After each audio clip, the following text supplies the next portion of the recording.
ഈ പുനരുദ്ധരണത്തിൽ ഞങ്ങൾക്കും കുടുംബമായിട്ട് നാസിക്ക് വിശുദ്ധന്മാരോടുകൂടി ആയിരിക്കാനും കർത്താവിനെ ആരാധിപ്പാനും ലഭിച്ച ഭാഗ്യത്തിനായി സ്തോത്രം. इस नया साल की शुरुआत की पुनरुत्थान का दिन में नासिक की पवित्र लोगों के साथ मिलकर के प्रभु की आराधना करने के लिए प्रभु ने सुंदर अवसर दिया, इसलिए प्रभु को धन्यवाद देता हूँ. നമ്മൾ പാടുന്നതുപോലെ കർത്താവിന്റെ ക്രൂശുമരണമാണ് ആരാധനയുടെ കേന്ദ്രഭാഗം. हम लोगों ने अभी गीत गाया, प्रभु यीशु मसीह की सूली की मृत्यु है हमारा आराधना का केंद्र भाग. നമ്മൾ ഓരോ ആരാധനയിലും ആരാധനയുടെ മഹത്വം നമ്മൾ വർണ്ണിച്ച് ഗ്രഹിച്ച് കർത്താവിനെ മഹത്വപ്പെടുത്തുവാൻ നമുക്ക് ലഭിക്കുന്ന അവസരം ഏറ്റവും ശ്രേഷ്ഠമാണ്. एक एक आराधना में प्रभु यीशु मसीह की उस सूली की मृत्यु का भेद को जान करके समझ करके आराधना करना ये बहुत ही अच्छी बात है.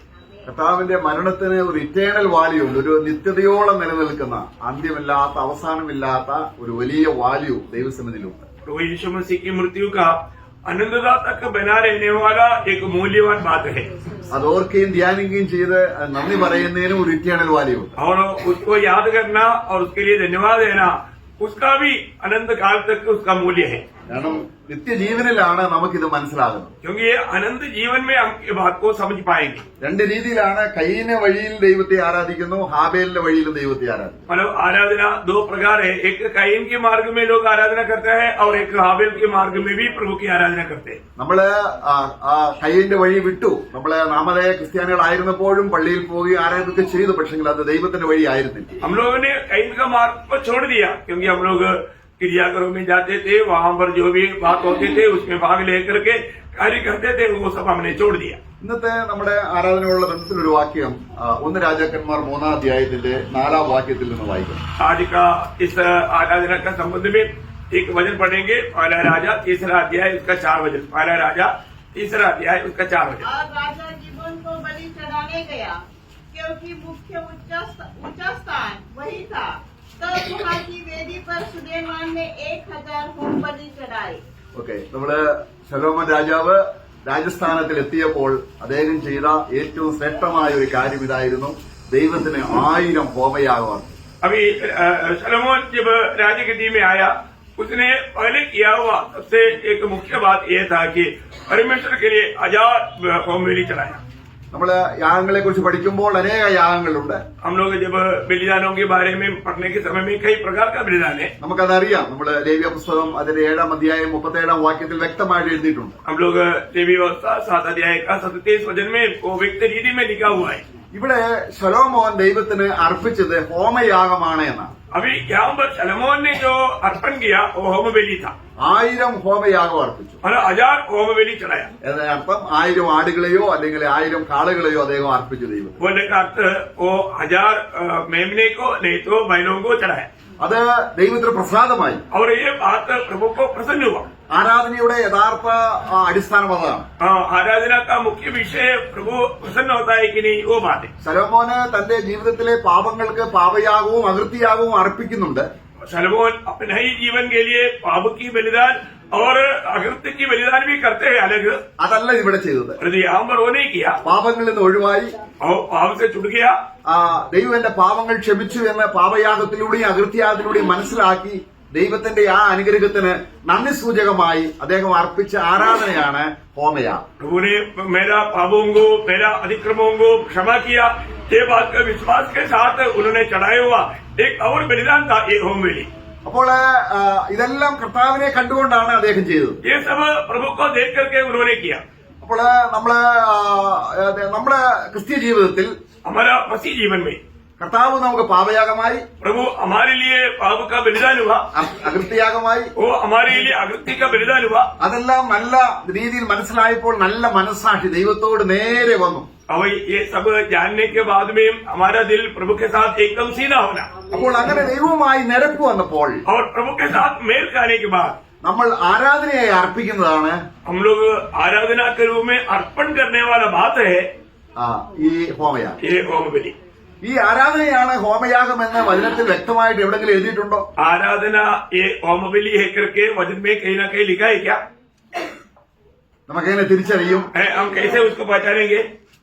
നമുക്ക് അബ്രഹാം യാഗം അർപ്പിക്കാനുള്ള ബന്ധത്തിൽ मतलब जब अब्राहम ने जब बलि चढ़ाया उसके संबंध में, നമ്മള് ഉൽപ്പത്തി പുസ്തകം 22-ാം അധ്യായം അതിന്റെ 5-ാം വാക്യം जब उत्पत्ति किताब उसकी 22 अध्याय का 5 वचन, और उसने अपने सेवकों से कहा, गदे के पास यही ठहरे रहो, यह लड़का और मैं वहां तक जाकर और दंडवत करके इसलिए तुम्हारे पास आए। ആരാധന കഴിച്ചു വരാമെന്ന് ബാലകന്മാരോട് പറഞ്ഞിട്ട് അദ്ദേഹം ഇസാക്കിനെയും കൂട്ടി പോവുകയാണ്. अभी वहां पर हम जाकर के दंडवत बोलेगा तो आराधना, हाँ। तो आराधना करके आएंगे करके बोल करके आराधना करके वापस आएंगे बोल करके वो इसहाक के साथ चला गया। അബ്രഹാമിന്റെ പാപം പരിഹരിക്കാൻ ഇസാക്കിനെ അർപ്പിക്കാൻ ദൈവം പറഞ്ഞില്ല. मतलब अब्राहम की पाप की छुटकारा के लिए इसहाक को अर्पण करने के लिए नहीं बोला। പിന്നെന്താണ്? फिर क्या है? ദൈവത്തിന്റെ സന്നദ്ധിയിൽ പാപയാഗം വന്നു, അല്ലെങ്കിൽ അത് പാപയാഗവും അകൃത്യയാഗവും ലഭിച്ച ഒരു വ്യക്തിക്ക് ഇനിയും തന്റെ ഹൃദയത്തിൽ ഏറ്റവും അതിശ്രേഷ്ഠമായതിനെ ദൈവത്തിന് കൊടുക്കുക എന്നുള്ളതാണ് ഹോമബലി. जो व्यक्ति अपना पाप और अतिक्रम से क्षमा पाया, वो व्यक्ति अब प्रभु से आभारी होकर के प्रभु को चढ़ाने वाला आराधना है होम बलि। നമ്മള് ദൈവം അബ്രഹാമിനോട് എന്താ പറയുന്നത്? प्रभु ने अब्राहम से क्या कहा? നമ്മള് 22-ന്റെ 2-ാം വാക്യത്തിലുണ്ട്. उस 22 अध्याय का दूसरा वचन में लिखा है, उसने कहा, अपने पुत्र को अर्थात अपने एकलौते पुत्र इसहाक को जिससे तू प्रेम रखता है संग लेकर मोरिया देश में चला जा और वहाँ उसको एक पहाड़ के ऊपर जो मैं तुझे बताऊंगा होम बलि ആ करके चढ़ा। എന്തർപ്പിക്കാനാണ്? यहाँ पर क्या करने के लिए बोला? होम बलि। ആ അപ്പോൾ ഇത് കർത്താവായ യേശു ക്രിസ്തുവിന്റെ ക്രൂശ് മരണവുമായി ബന്ധപ്പെടുത്തിയുള്ളൊരു കാര്യമാണ്. यहाँ पर प्रभु यीशु मसीह की सूली की मृत्यु के संबंध में होने वाला एक विषय है। यहाँ ഇവിടെ പ്രത്യേകമായ ഒരു കാര്യം, पर विशेष एक बात, അബ്രഹാം താൻ സ്നേഹിക്കുന്ന മകനെ, अब्राहम ने अपने प्रेम करने वाला बेटे को, ഇതുപോലെയാണ് इसी प्रकार നമ്മളോടുള്ള ബന്ധത്തിൽ हमारा भी संबंध में ദൈവം എന്തെങ്കിലും യേശു ക്രിസ്തുവിനേക്കാൾ അധികമായി നമുക്ക് ഉണ്ടെങ്കിൽ അത് നമ്മൾ യാഗപീഠത്തിൽ അർപ്പിക്കണം. अगर प्रभु यीशु मसीह से बढ़ करके हमारे जीवन में कुछ भी बात है तो हमें उसको वेदी में चढ़ाना है। ദൈവം ഏറ്റവും സ്നേഹിക്കുന്ന തന്റെ പുത്രനെ प्रभु ने जो सबसे ज्यादा प्यार करने वाला अपने एकलौता पुत्र को ക്രൂശിൽ നമുക്ക് വേണ്ടി തന്നു. क्रूस में हमारे लिए दे दिया। അത് ഹോമയാഗമാണ്. वो ही प्रभु का हमारे लिए होम बलि है। എല്ലാ യാഗവും ക്രിസ്തുവിൽ കണക്ട് ആണ്. ये अनेक बलिदान प्रभु यीशु मसीह के संबंध में है। പാപയാഗം, पाप की बलिदान, അകൃത്യയാഗം, अकृत्य की बलिदान ഭോജനയാഗം, और भोजन की बलिदान, സമാധാനയാഗം, शांति की बलिदान, ഇതെല്ലാം ये सब कुछ യേശു ക്രിസ്തുവിൽ നിവർത്തീകരിക്കപ്പെട്ട കാര്യമാണ്. प्रभु यीशु मसीह में पूरा हुआ वो बात है। അതിൽ അകൃത്യയാഗവും പാപയാഗവും സമാധാനയാഗവും നമുക്ക് വേണ്ടിയാണ്. अभी ये जो पाप की बलिदान और अकृत्य की बलिदान और शांति की बलिदान वो हमारे लिए, ഭോജനയാഗവും ഹോമയാഗവും ദൈവത്തിന് വേണ്ടിയാണ്. भोजन याग और भोजन याग और ഹോമയാഗം होम याग ये प्रभु के लिए, അത് പിതാവിന് വേണ്ടി ക്രിസ്തു അർപ്പിച്ചു തന്റെ ജീവിതത്തിൽ. ये पिता के लिए प्रभु यीशु ने अपने जीवन में अर्पण किया। അപ്പോൾ കർത്താവായ യേശു ക്രിസ്തു प्रभु यीशु मसीह ദൈവത്തിന് ഹോമയാഗമായി തീർന്നു. परमेश्वर के लिए एक होम बलि बना। ആർക്ക് വേണ്ടി? किसके लिए? നമുക്കും കൂടെ വേണ്ടിയാണ്. हमारे लिए भी है। നമ്മൾ അതിനോട് കണക്ട് ആകണം. हम लोग उसके साथ जोड़ना चाहिए। നമ്മൾ വ്യക്തിപരമായി ഹോമബലി അർപ്പിച്ചാൽ ദൈവം സ്വീകരിക്കില്ല. अगर हम व्यक्तिगत रीति में होम बलि कराएगा तो प्रभु उसको नहीं स्वीकारेगा। എന്നാൽ കർത്താവിനൂടെ മരിച്ച്, परंतु प्रभु के साथ मरकर, പാപത്തിന് മരിച്ച്, पाप के लिए मरकर, അകൃത്യങ്ങൾക്ക് മരിച്ച്, अतिक्रमों के लिए मरकर, ക്രിസ്തുവിനോട് ഉയർത്തെഴുന്നേറ്റ് प्रभु यीशु के साथ जिला जाकर, നമ്മൾ ക്രിസ്തുവിനോട് കൂടെ प्रभु यीशु मसीह के साथ ദൈവത്തിന് ഹോമയാകുമ്പോൾ അത് ദൈവസന്നിധിയിൽ ആരാധനയെ 1000 യാഗം അർപ്പിച്ചതിനേക്കാൾ ശ്രേഷ്ഠമായ ഒരു ആരാധന നമുക്ക് അർപ്പിക്കാൻ സലോമോനേക്കാൾ അധികം കഴിയും. प्रभु का प्रभु यीशु मसीह के साथ मिलकर के इसी प्रकार होम बलि करेगा तो प्रभु का सामने हमारे प्रति सबसे बड़ा जो सलमोन ने 1000 भेड़ बकरियों को चढ़ा करके प्रसन्न किया, उससे बढ़कर हम कर सकता है। Praise the Lord. കാരണം അദ്ദേഹം രാജാവ് മാത്രമായിരുന്നു. क्योंकि वो सिर्फ एक राजा था, പക്ഷെ ഇറ്റേണൽ രാജാവായിട്ടില്ല. वो अनंत काल का राजा नहीं, അദ്ദേഹം പുരോഹിതനല്ല. वो याजक नहीं। എന്നാൽ യേശുവിന്റെ മരണം കൊണ്ട് നമുക്ക് എന്തെല്ലാം സാധിച്ചു? परंतु प्रभु यीशु मसीह की मृत्यु के द्वारा हमारे लिए क्या क्या बात हमारा संपादन हुआ? നമ്മള് രാജാക്കന്മാരാണ്, हम लोग राजा है, പുരോഹിതന്മാരാണ്. याजक है। അപ്പോൾ നമ്മൾ അർപ്പിക്കേണ്ട യാഗം उस समय में जो हम अर्पण करना चाहिए वो बलिदान അത് ഹോമയാഗമാണ്. वो होम बलि है, അതിന് ഇറ്റേണൽ വാല്യൂ ഉണ്ട്. उसको अनंत काल तक उसका मूल्य है. നമ്മൾ ആരാധന അവിടെ ചെന്നുവെങ്കിൽ हमारा आराधना अगर स्वर्ग में पहुंच गया तो പിന്നെ നമ്മൾ അവിടെ ചെല്ലത്തില്ലെന്ന് ഭയപ്പെടേണ്ട ആവശ്യമുണ്ടോ? फिर हम वहां पर नहीं पहुंचेंगे ऐसा सोच करके डरने की जरूरत है क्या? എത്ര സ്വർഗീയമായ ആരാധനയാണിത്. इतना स्वर्ग को प्रसन्न करने वाला ये बलिदान है. അപ്പോൾ ഇവിടെ അബ്രഹാം ഹോമയാഗമാക്കിയ ആ സ്ഥലത്ത് തന്നെയാണ് ശലോമോൻ ദേവാലയം പണിയുന്നത്. जब अब्राहम ने अपनी बेटा इसहाक को बलि चढ़ाया वही स्थान में सलोमोन ने अपना मंदिर बनाया. നമ്മള് 2 ക്രോണിക്കൽസ് 2 ക്രോണിക്കൽസ് ചാപ്റ്റർ 3 വേഴ്സ് 1 എന്ന് വായിക്കാം. जब दूसरा इतिहास 3 का 1 पढ़ेंगे. तब सुलेमान ने यरूशलेम में मोरिया नामक पहाड़ पर उसी स्थान में यहोवा का भवन बनाना आरंभ किया. നോക്കുക, ശലോമോൻ എവിടെയാണ് ദേവാലയം പണിതത്? सलोमोन ने कहां पर मंदिर बनाया? ദൈവത്തിന് ഇസാക്കിനെ ഹോമയാഗമായി അർപ്പിച്ച ക്രൂശിന്റെ അടിസ്ഥാനമാണ്. मतलब इसका मतलब क्या है कि प्रभु के लिए उन्होंने जो इसहाक को मतलब जो चढ़ाया था, जो क्रूस का स्थान उसका चिन्ह हो, അവിടെയാണ് ദേവാലയം. वहां पर वो मंदिर बनाया गया. ഇതുപോലെയാണ് പുതിയ നിയമത്തിൽ इसी प्रकार नया नियम में ക്രിസ്തു ക്രൂശിക്കപ്പെട്ടതിനെ ബേസ് ചെയ്തുകൊണ്ടാണ് ദൈവം സഭയെ പണിയുന്നത്. प्रभु यीशु मसीह की सूली की मृत्यु के आधार में प्रभु यीशु मसीह मंडली को तैयार करता. ഈ ക്രിസ്തു ഇട്ട ഈ അടിസ്ഥാനത്തിന്മേൽ അല്ലാത്ത എല്ലാ സഭയും തകർന്നു പോകും. जो मसीह ने नहीं डाला वो नेव पर जो भी बनाएगा वो सब टूट जाएंगे, नष्ट हो जाएंगे. ദൈവം ആഴത്തിൽ കുഴിച്ച് പാറമേൽ പണിത ക്രിസ്തുവിന്റെ സഭ ക്രിസ്തുവിന്റെ രക്തച്ചൊരിച്ചിലിനെ ബേസ് ചെയ്താണ്. प्रभु ने जो गहराई में खोद करके जो डाला हुआ नेव है और प्रभु यीशु मसीह पर आधारित करके है. അപ്പോൾ പുതിയ നിയമത്തിൽ इसलिए नया नियम में നമ്മൾ അർപ്പിക്കുന്ന ഹോമയാഗം हम लोग जो अर्पण करता है होम बलि, ദൈവം തന്റെ പുത്രനെ प्रभु ने अपने पुत्र को നമുക്ക് ഹോമയാഗമായി തന്നത് हमारे लिए जो होम बलि होने के लिए दिया, അത് നന്ദിയോടെ ഓർത്ത് ये बहुत आभारी दिल से याद करते हुए. എബ്രായ ലേഖനം 13:12 വാക്യം അതാണ് പറയുന്നത്. जब इब्रानियों 13 का 12 में हम लोग ऐसे पढ़ता है, इब्रानियों 13:12. इसी कारण यीशु ने भी लोगों को अपने ही लहू के द्वारा पवित्र करने के लिए फाटक के बाहर धूप उठाया. നോക്കുക, കർത്താവ് പാളയത്തിന് പുറത്ത് അവിടെ അതിനകത്ത് എല്ലാ യാഗവും ഉണ്ട്. ഹോമയാഗമുണ്ട്, പാപയാഗമുണ്ട്, എല്ലാം ഉണ്ട്. मतलब प्रभु हमारे लिए मतलब उस छावनी से बाहर जाकर के हमारे लिए उसमें पाप का बलि भी है और होम बलि भी है, सब कुछ है. ഇത് നമ്മൾ ഓർക്കുമ്പോൾ ये बात हम याद करके നമ്മൾ ഈ ലോകത്തിലുള്ളവരല്ല, हम लोग ये दुनिया का नहीं, നമ്മൾ പരദേശികളാണ്. हम लोग परदेशी है. എന്നാൽ നമുക്കൊരു രാജ്യം വരുന്നു. मतलब हमारे लिए एक राज आ रहा है.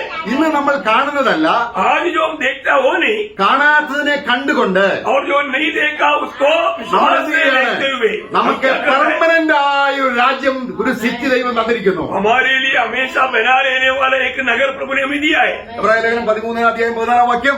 और इब्रानियों 13:14. क्योंकि यहाँ हमारा कोई स्थायी नगर नहीं, हाँ। वरन हम एक आने वाले नगर की खोज में है. അതുകൊണ്ട് അടുത്ത വാക്യം പറയുകയാണ്, അങ്ങനെയുള്ളത് കൊണ്ട് ഇവിടെ യേശു പാളയത്തിന് പുറത്ത് നമ്മൾ കട്ടമനുഭവിച്ച് എല്ലാ യാഗവും അർപ്പിച്ചതുകൊണ്ട് നമുക്ക് ദൈവം എന്ത് ചെയ്തിരിക്കുന്നു? ഒരു ഉന്നതമായ സ്ഥലം നമുക്ക് ഒരുക്കിയിരിക്കുന്നു. നിത്യത. प्रभु इस प्रकार छावनी की बाहर जाकर के हमारे लिए बलिदान होने के कारण प्रभु हमारे लिए एक स्थिर रहने वाला एक नगर हमारे लिए तैयार किया है. അതുകൊണ്ട് therefore എന്ന് പറഞ്ഞാണ് അടുത്ത വാക്യം 15 ആരംഭിക്കുന്നത്. इसलिए हम उसके द्वारा हाँ। स्तुति रूपी बलिदान हाँ। अर्थात उन होठों का फल जो उसके नाम का अंगीकार करते हैं परमेश्वर को सर्वदा चढ़ाया. Praise the Lord. देखिए कितना बड़ी बात है. फॉर्मर क्या कहा था? सर होठों का बलिदान. നമ്മൾ ആടിനെ കൊണ്ടുവരണ്ട, हम लोगों को अभी मेमने को लाने की जरूरत नहीं. സളോനെ പോലെ നമ്മൾ കാളയെ കൊണ്ടുവരണ്ട. अभी सलोमोन जो लाया उसी प्रकार हमें बैल को लाने की जरूरत नहीं. അത് ദൈവം നമുക്ക് തന്നു. अभी प्रभु ने हमें दे दिया है. അതാണ് കർത്താവായ യേശു ക്രിസ്തു. वो है प्रभु यीशु मसीह. ഈ യാഗം ഈ ക്രിസ്തുവിനെ തന്നതിന് ये प्रभु यीशु मसीह को जो हमारे लिए दिया, നമ്മൾ എന്ത് ചെയ്യണം? इसके लिए हम क्या करना चाहिए? ധന്യവാദം. धन्यवाद का നന്ദിയുള്ളവർക്ക് हमारे दिल के साथ धन्यवाद चलाते रहना. നമ്മുടെ ആത്മാവും ദേഹിയും ശരീരവും ക്രിസ്തുവിന് സമർപ്പിച്ചുകൊണ്ട് ദൈവത്തിന് നന്ദി പറയുന്ന ഈ ഹോമബലിയാണ് ആരാധനയിൽ നമ്മൾ കൊണ്ടുവരുന്നത്. हम लोग अपने आत्मा प्राण और शरीर के साथ मिलकर के प्रभु को आभारी दिल से धन्यवाद देने वाला ये बलिदान है जो प्रभु को प्रसन्न करता है. പഴയ നിയമത്തിൽ ഈ അനുഗ്രഹം എല്ലാവർക്കും ഇല്ലായിരുന്നു. पुराने नियम में ये आशीष सबके लिए नहीं था. എന്നാൽ അത് പുരോഹിത വർഗത്തിനായിരുന്നു. ये सिर्फ उस समय में याजकों के लिए था, എന്നാൽ परंतु നമുക്ക് ആർക്കാണ് ഇന്ന് ഇതിനെ അയോഗ്യത കൽപ്പിച്ചിരിക്കുന്നത്? हमारे में किसको अयोग्य करके प्रभु ने ठहराया? നമ്മളെ തന്റെ പുത്രന്റെ രാജ്യത്തിലേക്ക് യോഗ്യമാക്കി തീർത്ത ദൈവത്തിന് നന്ദിയോടെ സ്തോത്രം ചെയ്യണം. हमें पुत्र की राज्य में योग्य बना करके हमें मानो इस प्रकार का अवस्था में लाया हुआ प्रभु को आभार भरा दिल से हम धन्यवाद देना। അപ്പോൾ ഈ പുതുവർഷത്തിൽ और इसलिए ये नया साल में നമ്മള് ഞായറാഴ്ച 2 മണിക്കൂർ എന്നുള്ള അർത്ഥത്തിലല്ല, നമ്മൾ എപ്പോഴും പുരോഹിതനാണ്. നമ്മൾ കടയിൽ പോകുമ്പോഴും ജോലി ചെയ്യുമ്പോഴും നമ്മൾ യാത്ര ചെയ്യുമ്പോഴും വീട്ടിലായിരിക്കുമ്പോഴും എല്ലാം നമ്മൾ ആരാണ്? പുരോഹിതന്മാരാണ്. हम लोग सिर्फ संडे के दिन में 2 घंटा प्रभु की उपस्थिति में आता है, उस समय के लिए आज ऐसा नहीं। हम जब बाजार जाता है, हम कहीं यात्रा करता है, कहीं भी जाता है, कभी भी हम याचक है। നമ്മുടെ ആ സ്തോത്രം കർത്താവേ പുത്രനെ തന്നതിന് നന്ദി എന്ന് ആ പ്രകാശരൂപേണ നമ്മൾ പറഞ്ഞുകൊണ്ടിരിക്കുമ്പോൾ ക്രിസ്തുവിന്റെ മുഖത്ത് പ്രകാശിക തേജസ് നമ്മുടെ ഹൃദയത്തിൽ വിളങ്ങും. अगर हम प्रभु यीशु मसीह के द्वारा हमें मिला हुआ इन अनुग्रहों के बारे में याद करके आभारी दिल से यात्रा में क्यों ना हो, कहीं भी क्यों ना हो, वो आप स्तुति करते रहेगा तो प्रभु की ओर से एक प्रकाश हमारे दिल में चमकेगा। നമുക്ക് അതാണ് നമ്മൾ വരാനുള്ളതാണ് നോക്കി പറഞ്ഞ ആ പ്രത്യാശയും കൂടെ ആരാധനയിലുണ്ട്. इसलिए हम लोग आने वाली बातों की बात जो होता है, इसलिए उस आशा भी हमारे अंदर है, അതെ, ഞാൻ വരുവോളം. क्योंकि मैं आने तक, അപ്പം കർത്താവ് വരുമ്പോഴും നമ്മൾ ഈ ഹോമയാഗം അർപ്പിക്കേണ്ടവരാണ്. मतलब प्रभु आने के समय में भी मतलब करते आने तक हमें ये करते रहना चाहिए। അപ്പോൾ നമ്മുടെ പ്രത്യാശ ഈ ആരാധനയിലുണ്ട്. इसका मतलब हमारा आशा इस आराधना में है। നമ്മള് 50-ാം സങ്കീർത്തനത്തിൽ വായിക്കുന്നുണ്ട്, हम 50 भजन संगीता में पढ़ता है, ഇങ്ങനെ വ്യക്തിപരമായി ആരാധിച്ച് നമ്മൾ സഭയായിട്ട് ഗ്യാദർ ടുഗദർ. നമ്മളെ 50-ാം സങ്കീർത്തനം 50-ന്റെ 5-ാം വാക്യത്തിൽ വായിക്കുകയാണ്. जब 50 भजन संगीता का 5 भजन में हम पढ़ता है, जब हम इसी रीति में एकत्रित होकर प्रभु की आराधना करते हैं, मेरे भक्तों को मेरे पास इकट्ठा ആണോ, करो। എന്റെ ഭക്തന്മാരെ കൂട്ടിവരുത്തുവീൻ. मतलब मेरी भक्तों को मेरे पास इकट्ठा करो। ആരാണ് ഈ ഭക്തന്മാരെ? कौन है भक्त लोग? യാഗം കഴിച്ച് എന്നോട് നിയമം ചെയ്തത്. क्योंकि जो प्रभु के साथ इसी प्रकार बलि चढ़ाते हुए प्रभु के साथ वाचा बांधा हुआ लोग, നമ്മുടെ കർത്താവായ യേശു ക്രിസ്തു हमारे प्रभु यीशु मसीह കർത്തൃമേൽ സ്ഥാപിച്ചപ്പോൾ जब प्रभु का ये बेच का स्थापना किया, ഈ കപ്പ്, ये जो कटोरा, നിങ്ങൾ നന്ദി പറയേണ്ട ഈ കപ്പ്, ये धन्यवाद की कटोरा, അത് നമ്മള് കൊരിന്ത്യലേഖനത്തിൽ വായിക്കുന്നുണ്ട്. हम लोग कुरिन्थ का पत्री में 10:16 में पढ़ता है। അപ്പൊ കർത്താവ് തന്റെ ശരീരവും രക്തവും നമുക്ക് തന്നത് प्रभु ने हमें अपनी शरीर और लहू इसलिए दिया, നമ്മുടെ അടുക്കിലേക്ക് കർത്തൃമേശ അപ്പവും വീഞ്ഞും എത്തുമ്പോൾ, जब हमारे पास प्रभु का मेष जब रोटी और दाकर जब आता है, നമ്മൾ വരുന്നതിന് മുമ്പ് തന്നെ ആരാധന നമ്മൾ ഉടനെ അപ്പോഴല്ല ആരംഭിക്കുന്നത്. हम लोग मतलब ये बात आने के समय में आराधना करता है, ऐसा नहीं, हम पहले से आराधना करता है। നമ്മൾ ആരാധിച്ചുകൊണ്ടേ എടുക്കുകയാണ്, हम लोग आराधना करते हुए उसमें भाग लेता, നന്ദി പറഞ്ഞുകൊണ്ട്. हम लोग बहुत आभारी दिल से धन्यवाद देते हुए। അപ്പൊ നമ്മള് കർത്താവ് പറയുകയാണ്, प्रभु बोलता है, അവിടെ 50-ാം സങ്കീർത്തനത്തിൽ വായിക്കുന്നുണ്ട്, उस 50 भजन संगीता में पढ़ता है, ഇവിടെ അവിടെ ഞാൻ ഹോമയാഗത്തിന് നിന്നോട് കാളയോ പശുവിന് ഞാൻ ചോദിക്കുന്നില്ല, ഞാൻ നിനക്ക് തരുന്നതാണ്. मैं तुमसे होम बलि के लिए बछड़ा या बकरी को नहीं मांगता, और मैं तुम्हें दे रहा हूँ।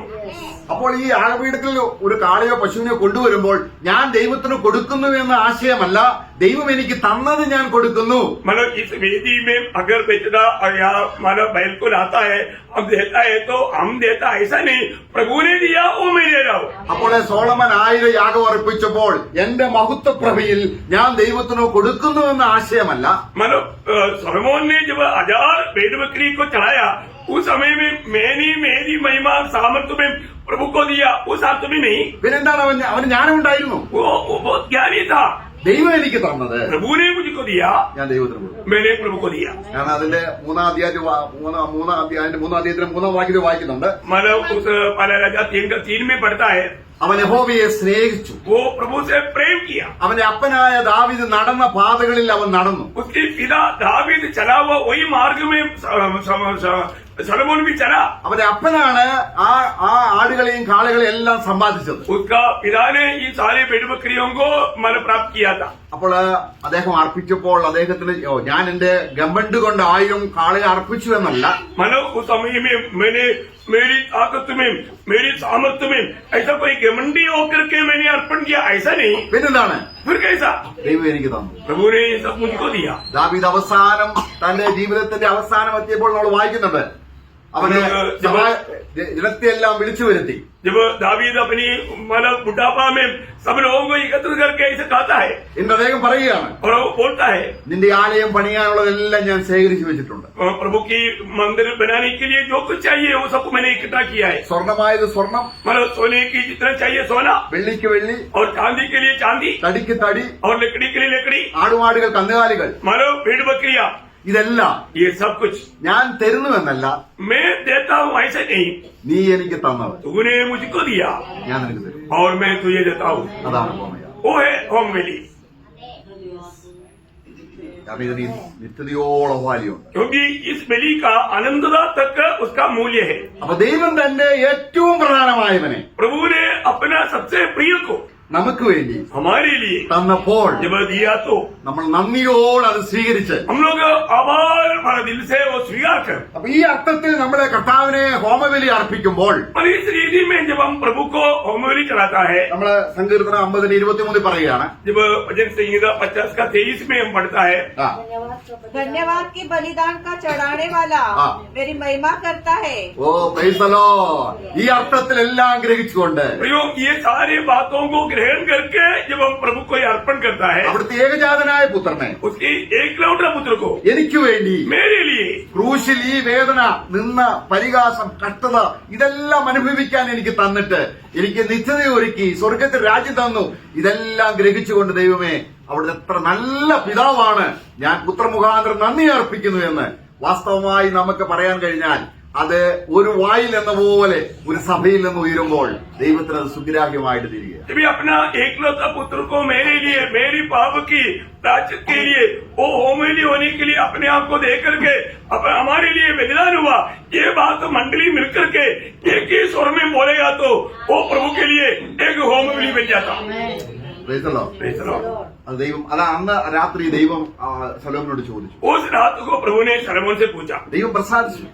प्रभु प्रसन्न हुआ. ദൈവം നമ്മളോട് സംസാരിക്കുന്നില്ല എങ്കിൽ, प्रभु अगर हमसे बात नहीं करता है तो നമ്മളോട് ദൈവം സംസാരിക്കുന്ന വചനത്തിലൂടെയാണ്. प्रभु हमसे जो बात करता है वचन के द्वारा बात करता है. നമ്മുടെ പാപങ്ങളെ കാണിച്ചു തരുന്നില്ല എങ്കിൽ, अगर हमें प्रभु अपने पापों को अगर नहीं दिखाता है तो, നമുക്ക് വേണ്ട രീതിയിൽ ഒരു ആത്മീയമായ ഒരു ഉണർവ് നമുക്കില്ല എങ്കിൽ, यदि हमें मानो वचन सुनने के बाद में आत्मीय जीवन में एक सच्चा जागृति नहीं है तो നമ്മുടേതായിരിക്കുന്ന ആരാധനയെ നമ്മൾ ശരിക്കും പരിശോധിക്കണം. वो आराधना हमें जरूर परखना चाहिए. ഞാൻ ഏത് തരത്തിലുള്ള ആരാധനയാണ് ചെയ്യുന്നത്? मैं किस रीति का आराधना करता है? ഞാൻ അർപ്പിക്കുന്നത് ഹോമബലിയാണോ? मैं वास्तव में होमवेली प्रभु को चढ़ाता है क्या? എന്റെ ഹൃദയത്തിൽ നിന്ന് സ്തുതി വരുന്നുണ്ടോ? मेरी ओठों से प्रभु के लिए एक सच्चा धन्यवाद रूपी बलिदान चढ़ा पा रहा है क्या? ദൈവവുമായി നേരുള്ളവർക്ക് സ്തുതിക്കുന്നത് ഉചിതം, നേരുള്ളവർ ദൈവത്തെ സ്തുതിക്കുന്ന ഉചിതം. सीधा लोगों के लिए प्रभु की स्तुति करना उचित है करके हम पढ़ता है. നമ്മുടെ ദൈവത്തിന്റെ അടുക്കിലേക്ക് വരുമ്പോൾ जब हम प्रभु की उपस्थिति में आता है, ഞായറാഴ്ച മാത്രമല്ല, सिर्फ संडे के दिन भी नहीं,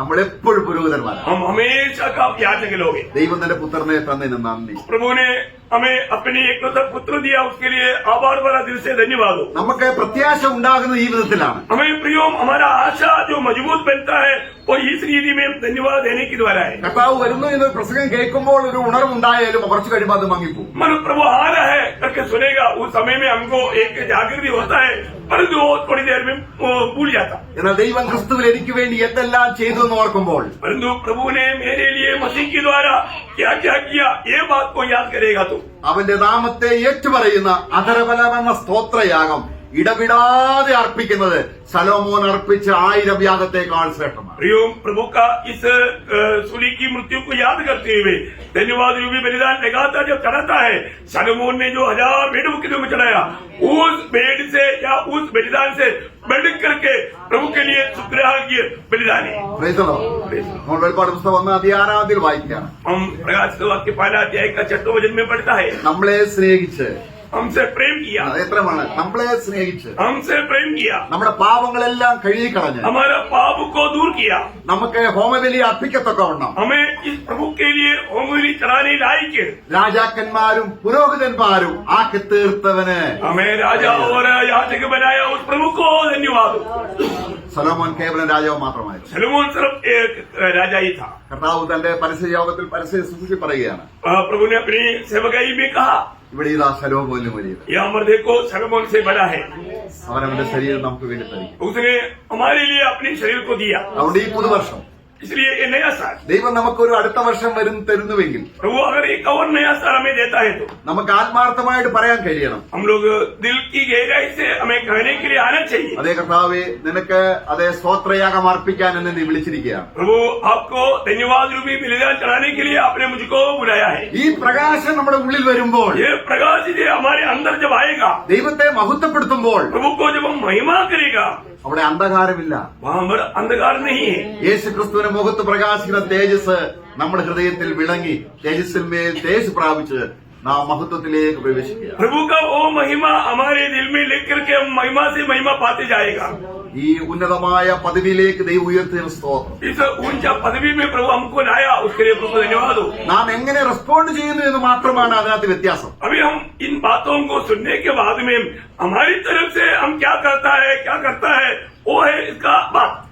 അതെ, അവനെ സ്തുതിക്കുന്നതുമ്പോഴെല്ലാം ഒരു സന്തോഷത്തിലെ ആത്മാവിന്റെ നിറവിൽ നമുക്ക് ദൈവവുമായി അപ്പൻ മക്കൾ ബന്ധത്തിൽ, ഇതാണ് ഈ അർത്ഥത്തിലാണ് കാൺമീൻ ദൈവമക്കൾ എന്ന് വിളിക്കപ്പെടുവാൻ പിതാവ് എത്ര സ്നേഹം നമുക്ക് തന്നിരിക്കുന്നു. इस समय में जब भी हम आराधना करता है, हमारा प्रभु के साथ का नाता, उसका गौरव, हमारा अब्बा पिता कहते हुए उस पिता और बेटे के संबंध में हो करके हम प्रभु को जब स्तुति रूपी बलिदान चढ़ाना, നമുക്കങ്ങനെ ഹാബേലിന്റെ വഴിയിൽ इसलिए हम अपनी जो हाबिल की मार्ग में കർത്താവ് കാണിച്ചു തന്ന ആ ദൈവത്തിന്റെ വഴിയിലൂടെ प्रभु ने जो हमें दिखाया उस ईश्वरीय मार्ग में നമുക്ക് ദൈവത്തെ ആരാധിക്കാൻ തന്ന ഭാഗ്യത്തിനായി സ്തോത്രം. हम प्रभु को आराधना करने के लिए प्रभु ने दिया हुआ उस सुंदर अवसर के लिए प्रभु को धन्यवाद. ആമേൻ. आमीन.